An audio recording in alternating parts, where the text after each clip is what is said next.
Hi guys, how's it going? Welcome back to a brand new video on the channel. So today I'm going to be doing something slightly different. I'm going to be showing you guys how you can turn your photos into some crazy 3D art just like these.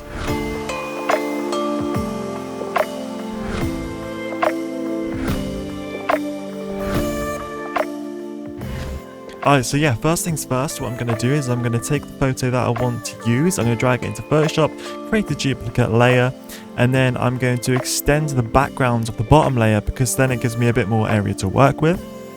Okay, so next up what I'm going to do is I'm going to use the marquee tool and I'm going to select a area which I want to create as the Polaroid. I'm going to adjust the perspective ever so slightly, just kind of get that depth of field. And then I'm going to adjust the size slightly as well as, and just until I'm about happy with the look of things. Once I am, what I'm going to do is I'm going to mask out on the second layer and I'm going to go to blending options and add a stroke to it, just kind of give that white border effect on the Polaroid. So next up, what I need to do is I need to mask out the subject. In this case, it's going to be the goal. I'll be using the select subject tool as this is usually very accurate, and then I'll go in and refine the mask ever so slightly until I'm happy with how it looks and make sure the edges look pretty clean. And then once this is done, you can accept all the changes and then you have a nicely cut out subject. Oh no!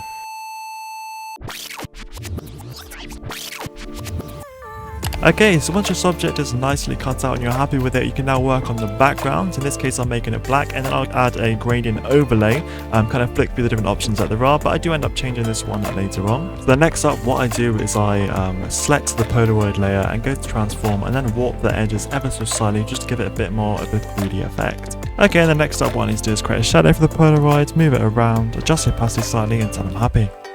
Now as you can see here, I do go back and change the gradient of the background ever so slightly, and then I start working on the text just to fill in the empty space and add a little bit more depth to the image, and then I will add a camera raw filter to that layer just to kind of make some final adjustments to the image. And there we have it guys, that's how you make a 3D photo just like this in Photoshop. I do hope you enjoyed, and I'll see you in the next one.